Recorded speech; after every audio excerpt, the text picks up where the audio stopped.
Yo, what's going on, everybody? My name is Alexander Carlos, and we are here at the Sunken City in San Pedro, California. All of my buddies, we are all in a group, and we're going to be talking about the geology of Sunken City. We're going to be talking about how the city fell, the history of it, and the geology of it. As you can see, the erosion and all the sedimentary rock and what it used to be. Everybody's going to be coming in and giving all that information about it, and I'm going to take it to the next person. Hey guys, my name is Angel, and I'm going to be talking about the type of landslide that occurred here, the damage that it caused, how to identify them, and the different speeds that these slumps can occur in. So in 1929, the Sunken City, which refers to a neighborhood in the city of San Pedro, California, was involved in a massive landslide which caused it to plummet down into the Pacific Ocean. This landslide destroyed homes, infrastructure, land, and communities.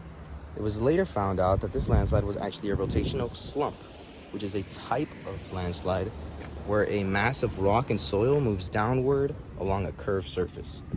This landslide was later identified because of its curved bowl-shaped depression, marking the area where homes and streets slid into the Pacific Ocean. Now, obviously, this landslide wasn't something that happened throughout one day.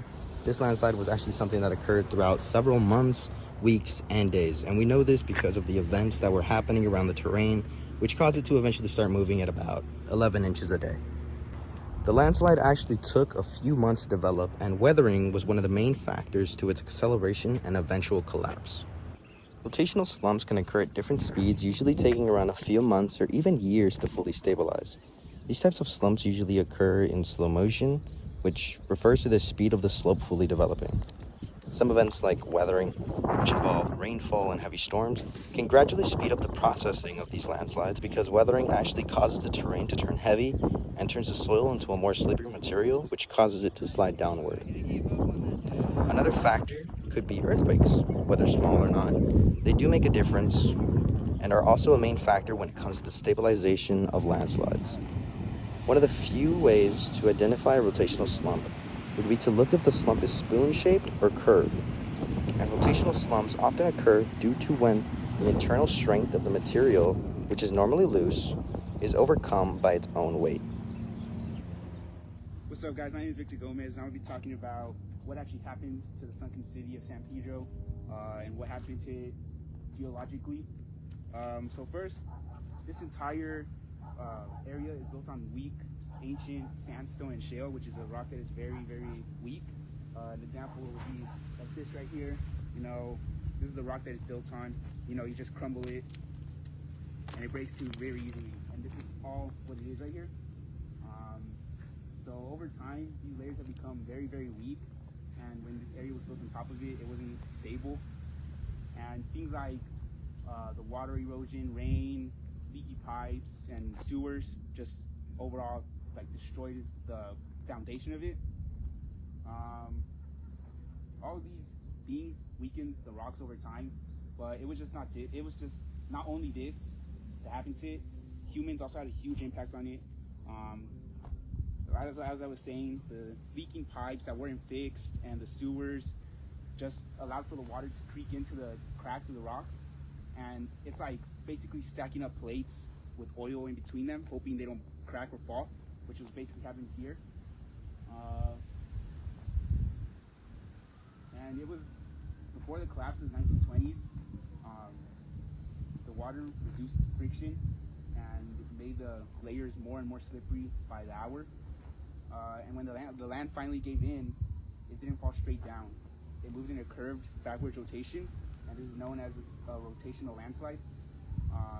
You can still see some of the curved cracks and flow slabs of pavement at the Sunken City today, which is a classic sign of rotational failure. And you can look around, and it's just a bunch of slabs from all the erosion that happened, all the leaking pipes of the water going into the cracks.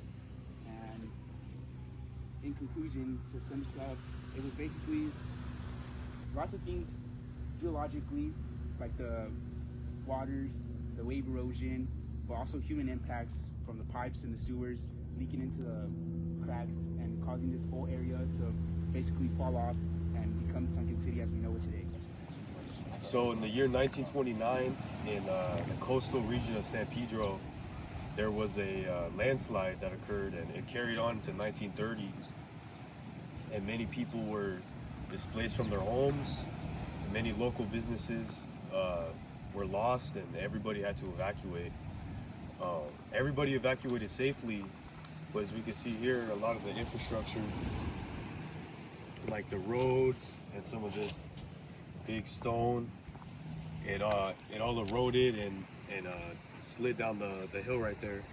And as we can see, there's a road at the top that just fell down right there. And yeah, many people were displaced from their homes and they had to move elsewhere because of this. And what we learned from this is to not build houses on weak sedimentary layers. If we look at this is all weak sedimentary rock that over time it just gets loose and erodes down the mountain. And we learn now that if we could see signs of landslides early, that we could take action and repair roads and repair infrastructure, or take more precautions to deter that from happening again. And failing infrastructure such as gas lines and water lines, that was also a big part of why this place fell, because all those big metal pipes and stuff, they would fall and get eroded down the mountain, and that was a big part also towards why this place sunk the way it did. And nowadays, building codes are much more stricter than they were in 1930. There were pretty much no regulations for building on the side of a cliff back then, and 100 years later now, there's so many more regulations to further deter something like this from happening again. And the future of Sunken City is ultimately more of this over time. In the next couple decades, it will fall into the ocean. So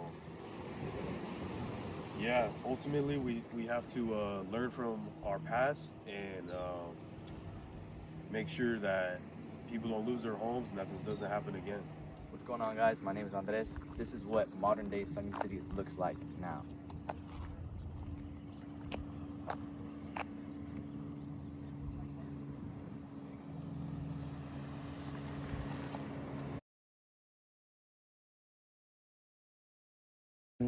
So technically, Sunken City is closed off to the public. As you can see, we have a bunch of fences right here. So we kind of had to sneak in through a small hole.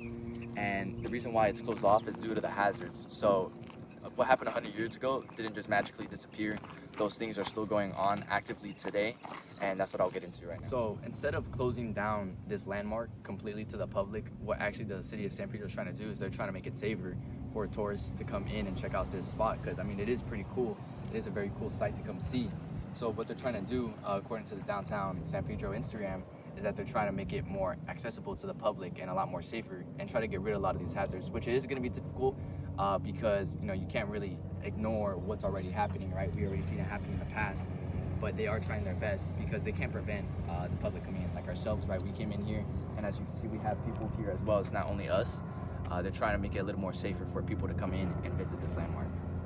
And the reason why it's so difficult for the city of San Pedro to make this safer for the public is because it's so actively going on. A lot of the corrosion and a lot of these wave impacts that are going on, it's hitting the side of the cliff, and it's just making it weaker, and it's creating or it's allowing mass wasting to happen. And what that is just the force of gravity, right? Gravity is everywhere, and especially with how steep these cliffs are, gravity is going to eventually start bringing these down, and it's going to be the rock, it's going to be the sand, it's going to be the soil that's all pulling it down. And that's why it's becoming a little more dangerous for the city of San Pedro to make this open to the public. And unfortunately, not only happening here at Sunken City, but happening all over the world, is climate change, right? And with climate change, we have rising sea levels, and with rising sea levels, eventually this water is just gonna eventually start climbing up to the top of the hill, and it's just gonna get this side of the cliff just weaker and weaker, and eventually have all this stuff, like all these concrete blocks that you see. Eventually in the future, you will see this in the ocean because of rising sea levels. And that concludes our video. I just want to thank y'all for tuning in as we conclude our information about the sunken city in San Pedro. But a little disclaimer, I just want to give you guys a big emergency because our group member Angel fell, and we just want y'all to make sure that y'all watch your steps here because it is dangerous and it is hazardous and it is inhabited by zoo animals. Thank y'all for watching. God bless. Have a good one. Thank you.